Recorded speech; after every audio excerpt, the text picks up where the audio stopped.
السلام علیکم ورحمۃ اللہ وبرکاتہ۔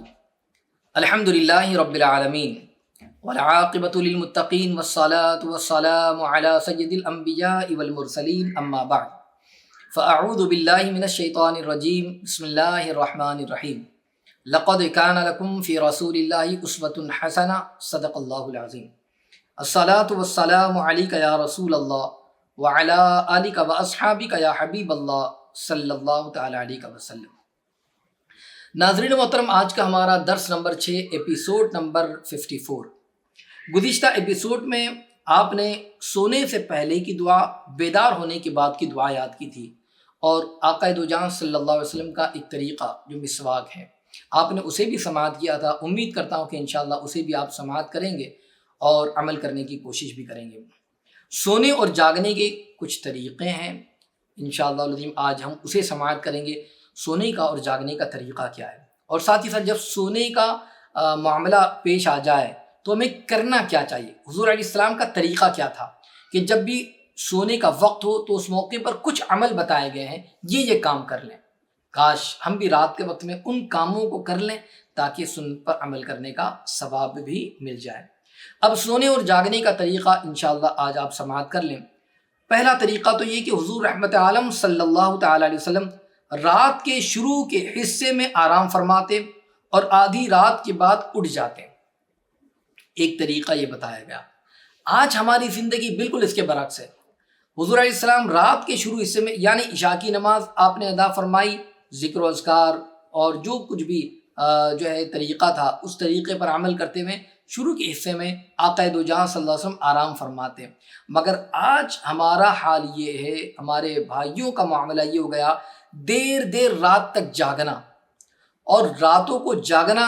یا تو یہ ہے کہ ہم گپ شپ کرتے ہوئے جاگتے ہیں، یا دوستوں کے ساتھ بیٹھ کر چوراہوں پر جاگتے ہیں، یا تو موبائل لے کر ہم جاگتے ہیں اور رات کا ایک حصہ گزر جاتا ہے، اور وہ حصہ گزر جاتا ہے صرف اور صرف ان تمام چیزوں کی وجہ سے۔ اب جب دیر رات سوئیں گے تو ظاہر سی بات ہے فجر کے وقت میں آنکھ جو ہے بیدار نہیں ہوگی، فجر کی نماز قضا ہو جائے گی، نقصان ہی نقصان ہے۔ تو اس لیے آقا علیہ السلام کی اس طریقے پر عمل کریں گے تو انشاءاللہ اس کا فائدہ ہی ہوگا۔ حضور علیہ السلام کا طریقہ تھا کہ رات کے شروع حصے میں آرام فرماتے اور آدھی رات کے بعد اٹھ کر آپ جو ہے عبادت فرماتے، تہجد کی نماز بھی ادا فرماتے۔ کاش ہم بھی اس پر عمل کریں۔ دوسرا طریقہ، رات کے شروع حصے میں جب گہری نیند میں ہوتے تو دائیں کروٹ پر اس طرح سوتے کہ دائیں ہاتھ کی ہتھیلی دائیں گال کے نیچے رکھ لیتے۔ تو اب ہم بھی جب بھی سوئیں تو اس طریقے پر عمل کریں، یعنی دائیں کروٹ پر لیٹے، دایاں ہاتھ جو ہے وہ ہمارے دائیں گال کے نیچے رکھ لے۔ تو اس طریقے پر سوئیں گے تو سنت پر عمل کرنے پر سنت پر عمل بھی ہو جائے گا، اس کا ثواب بھی مل جائے گا۔ بہت سارے لوگ بائیں کروٹ پر لیٹتے ہیں، اس طریقے سے لیٹنے میں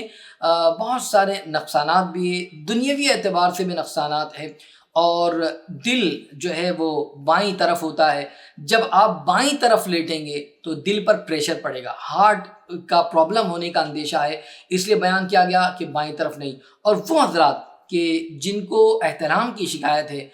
ان کے لیے بھی یہ چیز بہت زیادہ فائدہ ہوگی کہ وہ دائیں کروٹ پر لیٹے، اس لیے کہ بائیں کروٹ پر جب انسان بار بار جو ہے لیٹتا ہے تو اس سے یہ خدشہ ہے کہ اسے احتلام ہو جائے۔ تو اس پر عمل کرنے پر بہت زیادہ فائدہ ہے، بہت سارے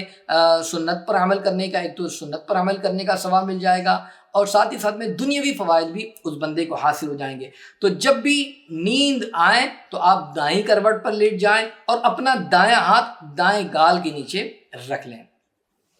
تیسرا طریقہ بتایا گیا کہ کسی شخص کو پیٹ کے بل یا اوندھا لیٹا ہوا یا سوتا ہوا دیکھتے تو بہت ناراض ہوتے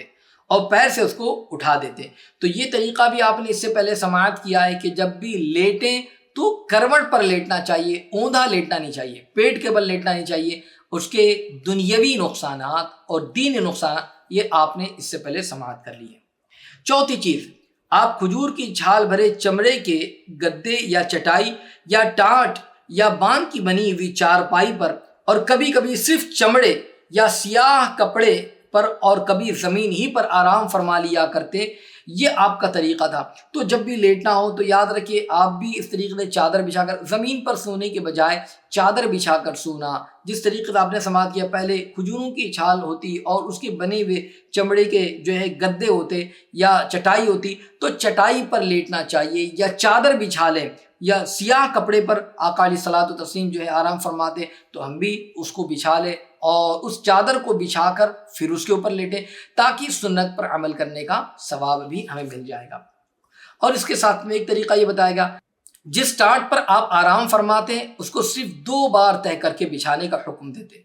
تو ہمیں بھی چاہیے کہ جب بھی ہم کوئی چیز بچھا رہے ہو تو جب بچھائیں تو 2 مرتبہ اسے طے کر لے، اس سے زیادہ نہ کرے، اس لیے کہ آقا علیہ الصلوۃ والتسلیم نے ایسا ہی حکم بھی عطا فرمایا، 2 مرتبہ طے کر کے بچھانے کا حکم دیا کرتے۔ اسی کے ساتھ ساتھ میں آپ کبھی چت لیٹتے اور پیر پر پیر رکھ کر آرام فرماتے، مگر اس طرح کہ سطر نہ کھلتا، اور اگر سطر کھلنے کا اندیشہ ہوتا تو ایسے لیٹنے سے آپ منع فرماتے، یعنی بالکل احتیاط کے ساتھ آپ لیٹتے کہ جس سے جو ہے سطر کھلنے کا اندیشہ نہ رہے۔ اس لیے ہمیں بھی چاہیے کہ جب بھی ہم گھر پر لیٹ رہے ہیں، اب گھر پر کبھی کبھی بیوی ہوتی ہے، مگر کبھی کبھار ایسا ہوتا ہے بڑی بچیاں بھی ہو، بہن بھی ہو، والدہ بھی ہو، اور بے احتیاطی کے ساتھ ہم لیٹ رہے ہو، تو یاد رکھ لیجیے یہ مناسب طریقہ بھی نہیں ہے۔ اسلام نے ہمیں یہ طریقہ بھی عطا کیا کہ جب بھی لیٹے تو مہذب طریقے سے سنت پر عمل کرتے ہوئے لیٹیں گے تو انشاءاللہ العظیم اس کا فائدہ بھی ہمیں حاصل ہو جائے گا۔ ایک دوسری بات کہ لیٹنے کے حوالے سے، سونے کے حوالے سے فرماتے کہ آپ عشاء سے پہلے نہیں سوتے تھے، یعنی عشاء کی نماز ادا فرما لیتے اس کے بعد لیٹتے۔ عشاء سے پہلے سونے میں معاملہ کیا ہوگا کہ جب بندہ عشاء سے پہلے لیٹے گا تو عشاء کی نماز کے قضا ہونے کا بھی اندیشہ ہے، تو اس لیے عشاء سے پہلے کبھی نہیں، عشاء کی نماز پڑھیں، اب عشاء کی نماز پڑھنے کے بعد آپ سو جائیں۔ آپ رات میں ایسے گھر میں آرام نہیں کرتے جس میں چراغ نہ جلایا گیا ہو، اس لیے کبھی کبھار اندھیرا ہے اور اندھیرے میں ہو سکتا ہے کوئی جانور، موذی جانور ہو، تکلیف پہنچا دے، تو روشنی کی وجہ سے وہ جانور آپ کو نقصان نہیں دے سکتا، تو اس لیے جب بھی آپ لیٹے تو گھر میں جو ہے 0 کا بلب ہوتا ہے، یعنی نائٹ بلب ہوتا ہے، اس بلب کو آپ جلا لیں، تھوڑی سی روشنی رکھیں، بالکل اندھیرا نہ کریں کہ جب بالکل اندھیرا ہوگا تو کہیں ایسا نہ ہو کہ کوئی چیز آپ کو تکلیف پہنچا دے۔ تو آپ جب بھی آقا علیہ السلام کا طریقہ تھا جس میں چراغ نہ جلایا گیا ہو، آپ ایسے گھر میں آرام نہیں کرتے تھے، تو رات کے وقت میں ہلکی روشنی رکھنا چاہیے۔ آپ جنابت کی حالت میں آرام کرنا چاہتے تو پہلے ناپاک جگہ دھو لیتے پھر آرام فرماتے، یعنی کبھی ایسا موقع پیش آ گیا تو وہ جگہ جس پر اگر ناپاکی لگ گئی ہو تو سب سے پہلے اسے صاف کر لیں اور پھر اس کے بعد لیٹیں۔ تو ہمیں بھی چاہیے کہ اگر کبھی ایسا معاملہ ہو تو جنابت کی حالت میں اگر لیٹنا ہو تو ایسی صورت میں جگہ پر ناپاکی نہ لگی ہو یا وہ کپڑا ہو، اس کپڑے کو چینج کر لے اور صاف ستھرا آپ کپڑا پہن لے، اس جگہ کو صاف کر لے، اور بدن پر بھی اگر نجاست لگی ہے تو اس جگہ جو ہے پانی اچھی طریقے سے بہا دے تاکہ نجاست رہنے نہ پائے۔ ایک طریقہ آقا دو جہاں صلی اللہ علیہ وسلم کا، اور اس طریقے پر ہمیں ہر روز عمل کرنا چاہیے، بلکہ ساری سنتوں پر روزانہ کا عمل ہے، مگر خاص طور سے یہ کہ آپ عام طور پر وضو کر کے ہی سوتے تھے، تو جب بھی ہم سوئیں وضو کر کے ہی سوئیں، انشاءاللہ اس کے بہت سارے فوائد ہیں، کبھی انشاءاللہ آپ آئندہ سماعت کریں گے، بندہ وضو کر کے سوتا ہے تو اس کے فوائد کیا کیا ہیں، بے شمار فوائد اس کے بیان کیے گئے ہیں، تو اس لیے وضو کر کے سونا چاہیے۔ اور اگر رات میں آنکھ کھلتی تو قضائے حاجت کے بعد صرف چہرہ اور ہاتھ دھو کر سو جاتے، سونے سے پہلے دوسرے کپڑے کی تہبند باندھتے اور کرتا اتارنے کے بعد آرام کرتے، یعنی جسم پر جو جبہ مبارک، کرتا مبارک ہوتا اسے اتار لیتے، اس میں سونے میں سہولت بھی ہوتی ہے، تو اس لیے جب بھی ہم سوئیں تو ایسا نہ ہو کہ سارے کپڑے پہن کر سوئیں، اس سے بے چینی بھی ہوں گی اور تکلیف بھی ہوں گی، تو اس سے آقا علیہ السلام کا جو ہے طریقہ مبارکہ یہ تھا کہ سونے سے پہلے جو ہے آپ جبہ مبارک اتار لیا کرتے، تہبند مبارک پہن کر آپ آرام فرماتے۔ انشاءاللہ اگر ہم نے بھی عمل کیا ہے تو یاد رکھ لیجئے اس کا فائدہ بھی ہمیں حاصل ہو جائے گا۔ مزید یہ کہ سونے کا اور بھی جو طریقہ بیان کیا گیا ہے انشاءاللہ آپ آئندہ اس کو سماعت کر لیں گے کہ جو سونے کا اور طریقہ کیا ہے، اور ساتھ ہی ساتھ میں سونے اور جاگنے کے بارے میں خاص طور سے ہمیں کس چیز پر عمل کرنا چاہیے ان چیزوں پر عمل کرنے کا انشاءاللہ العظیم طریقہ اگر جان لیں گے اور اس پر عمل کریں گے، بہت سارے اس کے فائدے حاصل ہوں گے۔ اللہ تعالیٰ ہم تمام کو عمل کی توفیق عطا فرمائے، جو کچھ بھی بتایا گیا ہے اس پر عمل کرنے کی کوشش کرتے رہے۔ اللہ تبارک و تعالیٰ آقا دو جہاں صلی اللہ تعالیٰ علیہ وسلم کی سنتوں پر اپنی زندگی گزارنے کی ہم سب کو توفیق عطا فرمائے، آمین۔ السلام علیکم ورحمۃ اللہ وبرکاتہ۔